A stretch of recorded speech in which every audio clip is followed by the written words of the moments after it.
Faith and mental health perspectives. I'm Bishop Guy Robinson, and it is a blessing to be here with you once more. And again, would you let someone know that it is officially time for Spirit in Mind? There's several ways you can tune in and tap into our content today. First of all, we are blessed to be coming to you live from Praise 106 Studios right here in Baltimore. And if you would like to join in on our discussion when we get into our content in just a matter of moments, you can call in live at 443-380-2803. 443-380-2803.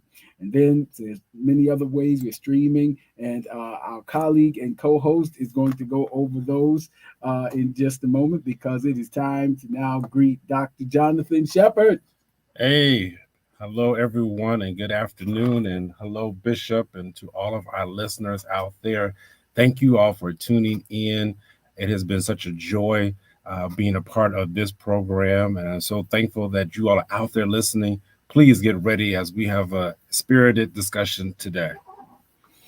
Absolutely. So we look forward to you staying connected. And again, you can let someone know we're Spirit of Mind. Our streaming site is up. So you can go to Spirit of Mind on Facebook and all the other streaming venues. And we're excited. Or you can share this and let someone know that it is time for Spirit in Mind. So I guess we can jump into some content, huh? Or, Yes, sir. Yes, sir. And we want to make sure that you go to our Spirit in Mind Facebook page, and so that you can subscribe and like. And as I was sharing with Bishop just before we went live on the air, thank you.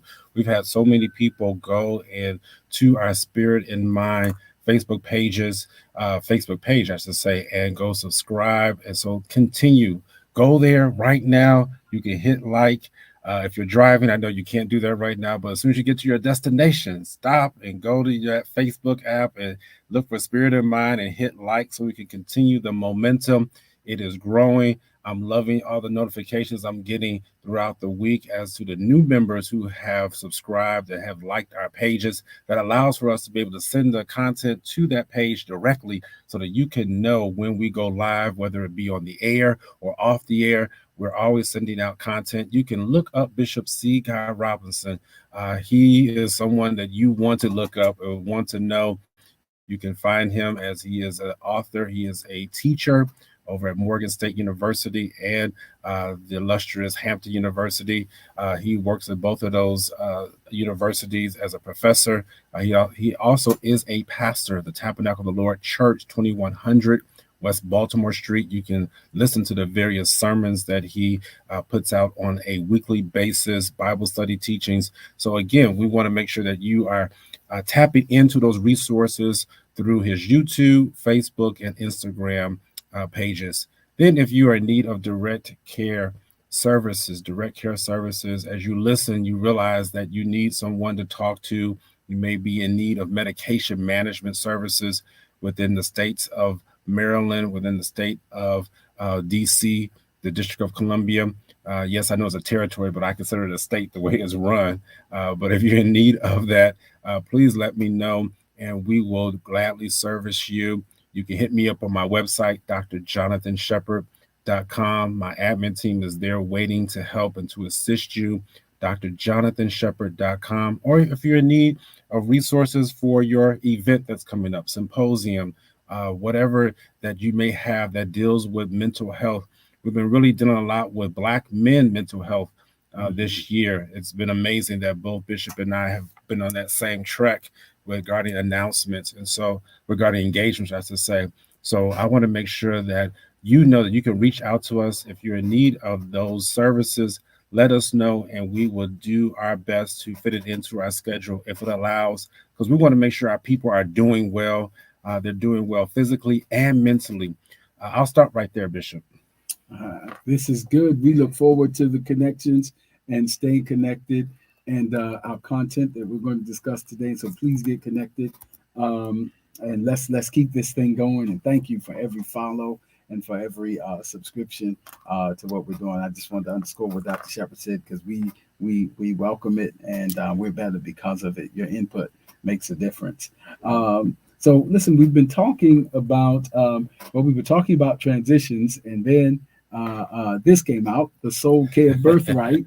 So we have been discussing some of the content of the Soul Care Birthright. If you don't have a copy yet, you can certainly do so. You can go to Amazon. You can get the hard copy like I have here, or you can, if you prefer the digital version, you can download it. You can read with us even now as we speak. You can go to Amazon. You can get the Kindle format. You can get the Apple Books.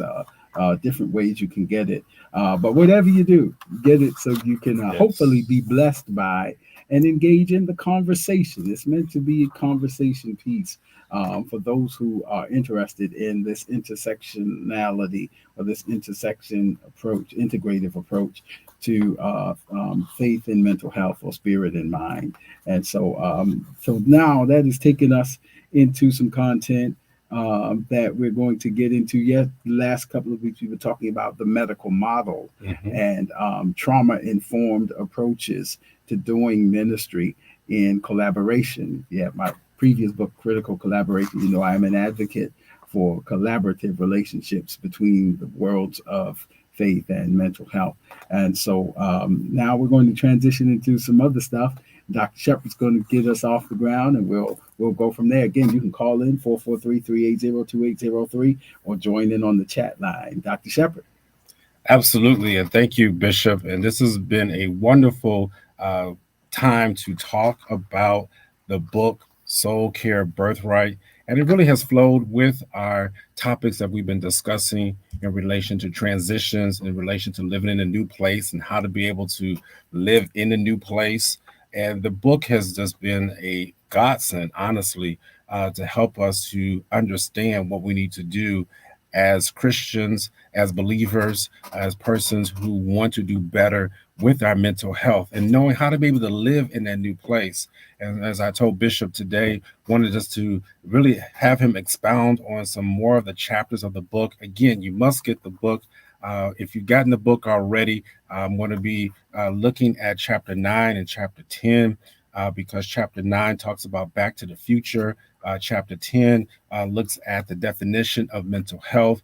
And let me tell you, it all applies together. Just watch and see how the intersectionality of our conversation today just flows with it. I'm so excited because even as I was reading again this morning through these chapters, I was just impressed upon the ability of Bishop Robinson to bring together what has been lacking.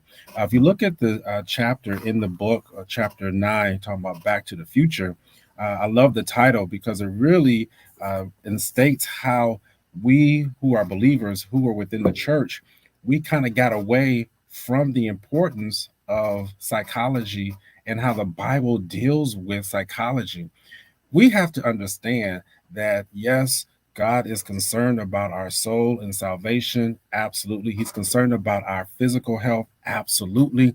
But guess what? He is concerned about how you think and how you feel and your emotions. And again, if I was a person on a debate stage right now, I would even say that is one of the more critical pieces, more so even than physical health, because how your mind operates will dictate even your physical health. I know I'm telling the truth up in here. So, I really wanted to talk about that today because once you get to a place, and if you've been listening to us over the last few weeks, we've been talking about how you can be living in a new place and yet still not operate as if you're living in a new place. You can find yourself in a new territory, new boundary, new season, even new environment, and yet operate in the old, yet Mhm. operate out of order. Honestly, because if you find yourself in the new, there should be even a newer way of thinking. Yes, that doesn't mean that you throw out everything that you learned in the past. No, I'm not saying that, but there even is a new order of operation, if you would. When you get a new toy for the children, if you get a new device, so many of us, we love our devices, but those devices come with instructions. Mhm. And you may say, well, I already know how to work it. Yeah, I thank you for the device, but I got it. I got it. But then you end up missing out because there are some instructions that go along with the new advice. And so, Bishop, I'm about ready to hand it back over to you. It's so interesting that you were talking about the different factors that we find ourselves as believers as to why we don't deal with the psychology of the psychology aspects, I should say, of the Bible. It's really interesting to me the different factors that you outlined here, and I'll just go through them real quick and then hand it over to Bishop. If you get the book, you'll see three factors. He talked about the church's abandonment of its ancient tradition of biblical psychology. Then he talks about the lack of awareness concerning the ways that churches organically support and improve the mental health of its members. That's big because many people will get up and say, we're not going to do that psychology stuff. Oh my God, that's of the devil. And I've heard so many different things, not even realizing that they are organically already helping the mental health of the congregants, of the believers, of the community. Yeah. I'm going to let you deal with that, Bishop.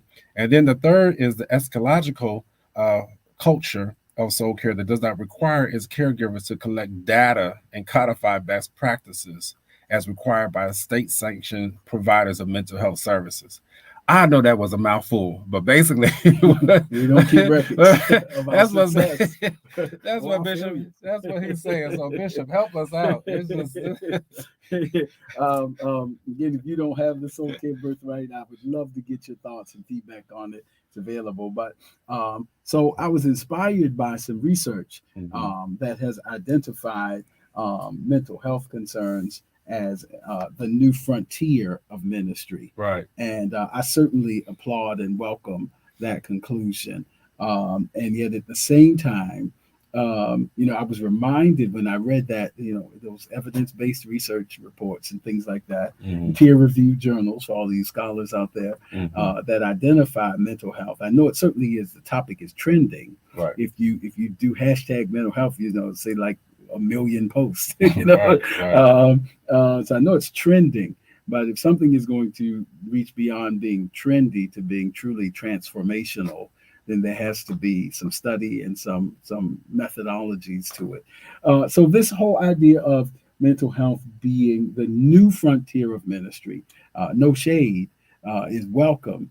And yet I was reminded of that movie. I might be dating myself as, Generation Xer, but Back to the Future with Michael J. Fox, the actor, and he went back into his past, but at the same time was affecting his future. And with that, it occurred to me, and research backs it up, and historians, that the scriptures are filled, in a sense, we're going back to paying attention to the rich attention that the scriptures already place upon our cognitive and emotional wellness. We sing about it. The scriptures are filled with it. Let this mind be in you. Yes. That was also in Christ Jesus. You have the mind of Christ. Just begin to list how many scriptures and, mention mental health. And so that's the practice of what we call in the theological corridors, biblical psychology, meaning what was the understanding that the ancient inspired writers of scripture had concerning the mind, will, and emotions. And that is as old as the God who made us as beings of spirit, soul, and body. Wow. And so that's really the reclaiming the birthright is, if you deal with the first, I spend a lot of time in the first part, that the birthright is really the larger share of a shared inheritance. So it doesn't disinherit anybody. But it means that you have a responsibility to take care of this and manage it, even in collaboration with your siblings. And so with that in mind, I would submit that God, who created us, has always cared about our mental health. We stepped away from that for so many reasons that I discussed in the book. But our assignment to serve this present age is to get back into the theology of a God who cares about how we think, how we feel, what we're going through, which is to say our mental health. And in that context, the psychological disciplines really did not invent concern about our condition, but it added much needed evidence based practices and valuable information that can enrich our ministerial practice. Wow. Wow. So thank you, Bishop. And I was going to continue with that where he just left off. So we're not in conflict. Right. That's where I just want to start first of all.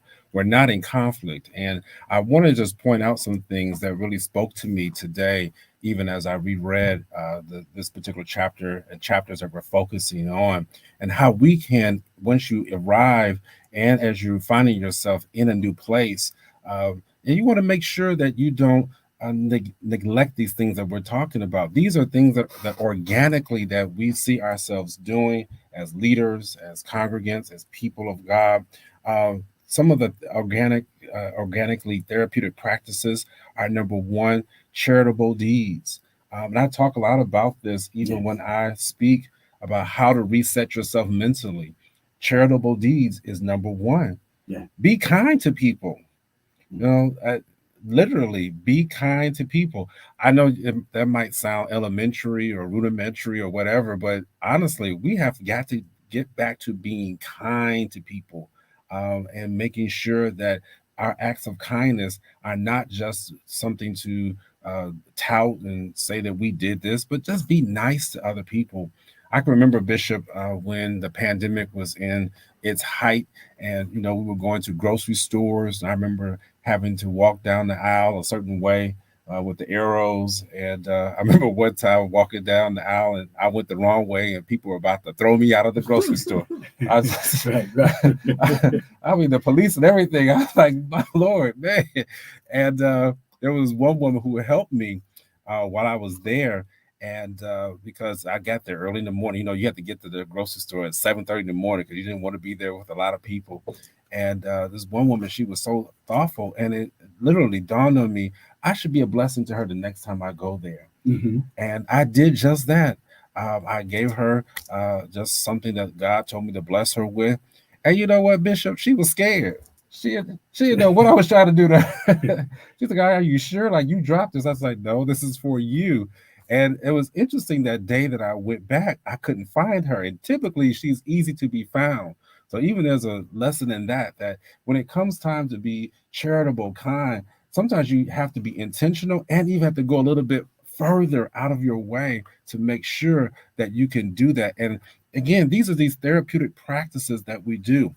Discipleship is another one that Bishop talks about in the book. And discipleship is not just evangelism, but it's also about developing healthy coping skills such as prayer, forgiveness, and finding hope and meaning in difficult times.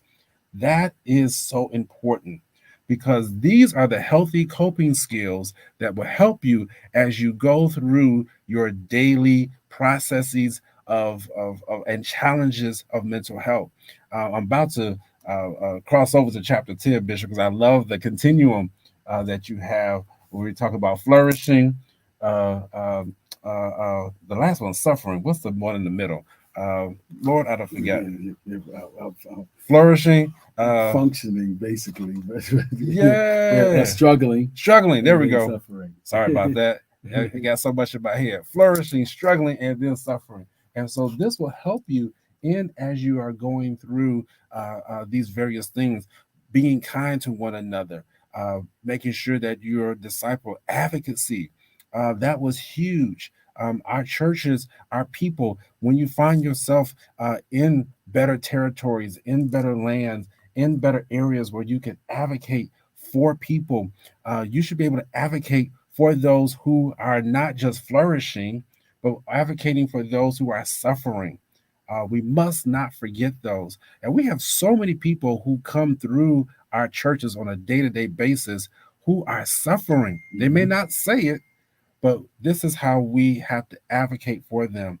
And then being productive, making sure that what things that we have been given ownership, stewardship, making sure that we allow our stewardship to show the evidence that we are believers. We don't, as Bishop says in the book, we're not saved by works, but your work should identify there's something different about you. Right. And these really are the based off of the World Health Organization definition of mental health, Yes, sir. which you have a greatly Hmm. created the acronym for PCWC. But for those of you that when anything that helps to the ability to realize potential, the ability to cope with stress, the ability to work productively, and the ability to make meaningful contributions to community, if they are the characteristics, then anything the church does Hmm. to promote those characteristics really is an organic way. And there's some of the ways that we listed. We just aren't always conscious of them.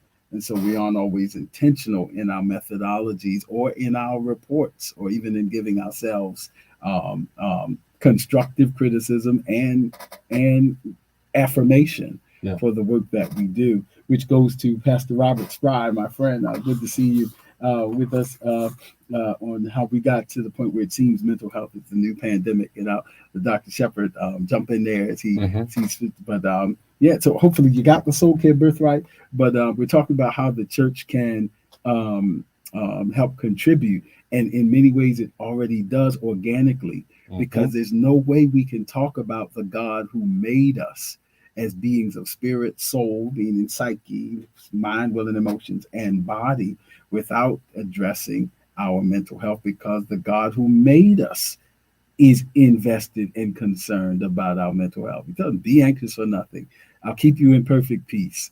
Keep your mind stayed on me. All these scriptures, God already cares. We just have to begin to adopt, if you will, a psychological hermeneutic for you theologians out there to our homiletical practices. Dr. Shepard. Yeah, and so thank you, Pastor, who asked the question as why does it seem that mental health is the new pandemic, and one of the reasons why is because people have gotten to a point now that they recognize what used to work in the past is no longer working anymore. I would submit to you, and this is what Bishop has been saying all along, is that we lost track, we lost focus on the importance of our mental health.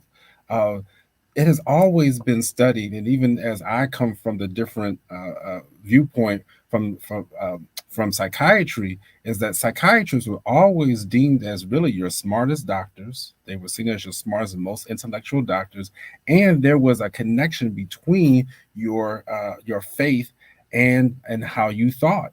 That has been shown for years and years and years. And again, especially in this country, we've tried to disconnect the two because because of various different reasons, too many factors to mention right now, as to why we try to push aside our faith. And now we are understanding that how we think is so important.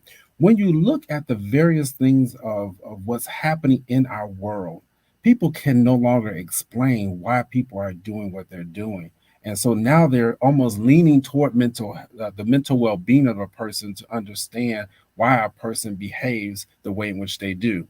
Now, it can't answer the question at some points, but when you're talking about these evil acts that happen where people are doing mass murders or various other things, many times it cannot be explained by the mental health of a person. We have to recognize that there is evil in the land and that there are evil acts, and also recognize that when a person has a mental illness, they are normally not the perpetrator, they are normally the victim. Please know that they are normally the one who is victimized. And so when you look at our churches now, uh, all you have to do is say the word mental health, and it's like ears perk up. My concern, though, is that our ears just don't perk up. We want to make sure the persons are saying the right thing because it is a buzzword right now. And we have to be careful that the bishop talks a lot about this, about being transformational and not just trendy. So you'll hear people talk, about mental health, and they'll throw a couple things in here and that, but that's not really what mental health is. Bishop Robinson, we talk a lot about mental health. Mental health is the state of well-being where every individual recognizes his or her own potential, can cope with the normal stresses of life, can work productively and fruitfully, and then make a contribution to his or her community. That means you have the ability to recognize your potential, the ability to cope with the stress, the ability to work productively, and then the ability to contribute. That's what mental health is. It's not about you keeping sane or the Lord keeping you in your right mind. And He can do those things, but that's not mental health. I'm gonna stop there. And that's where the soul care birthright really talks to being able to have a theological construct for these things, because that's our job as the church. For those of us that are ministry workers and ministry leaders, our job is to frame these evidence-based practices within the framework of a theological worldview. So for example, let's go with that definition. Then part of it is to be able to realize one's potential. Mhm. Well, that speaks to us in the language of theology to say that we are beings of purpose and destiny, and potential has been invested in us, and that there are specific ways in which God looks for us to fulfill that purpose. And that's what we offer when the theological lens is that what is the chief end of man? The Westminster Catechism asked, what is our purpose? Why are we here? The answer of that is to glorify God and to Mm. enjoy Him forever, is the answer of the Westminster Catechism. So that's what we offer on the spiritual or existential level, to work productively, to cope with the stresses of life. So, how do we frame that? Well, life does have stresses. It's not a matter of whether life will stress us. The matter is, how are we coping? Yes. In this world, Jesus said, you not might have, but you shall have persecution. You might have trouble. Wow. There'll be difficult times, but be of good cheer. Here's the help and the hope. And so, how do we share the gospel in a way that gives people healthy coping skills, Mhm. that doesn't deny the reality of struggles, that doesn't say that life is simplistic? And so, how do we offer not just the worldview of Deuteronomy 28, because that's pretty bifurcated. If you do well, you'll be blessed in the city. If you don't do right, you'll be blessed in the field. The answer counterpoint to Deuteronomy 28 is the book of Job, that you can be blameless Mm. and still find yourself facing the Wow. struggles and losses of life and the gray areas of life. And so, not all things are punitive. They are just a part of life. And so that's how we. But how are you coping? And that's where we had to have data that shows that participation in healthy faith communities actually can increase life expectancy. Not by, if now God can do anything, but it's not all in mysterion. Sometimes it's just by, the research shows, because it gives us healthier strategies to cope with the stresses of life. Yes, sir. So we don't get drunk, we don't become addicts, we don't get high. We learn, at least not as you suppose, as Peter said Wow. on the day of Pentecost. And so that's how we contribute to mental health. So if we know these definitions and create a theological framework for all of them that contribute to community, because we're not all in this by ourselves. That I know that Jesus is, yes, I made a personal decision to give my life to Christ. So He's my personal savior. But He also died, the Bible says, to save the world, the cosmos in the Greek, which means that God is a systems thinker. He's interested in us being in community and making us social beings. And we have something to contribute. And so if I'm going to maximize my potential is not maximized in isolation, but it's maximized in relationship with God and others. That's how we frame all of these definitions and characteristics of mental health into a theological framework, so that our faith is not an avoidant mechanism or wishful thinking or a neurotic moment, but it is an actual constructed theology based on the scriptures that improves our mental state and contributes to our well-being. All right. We're done, Bishop. Yeah, we are. My Lord, listen, as the preacher, listen. If this has blessed you, it's time to go. Join us next time, right here. You said. Oh, spirit in my.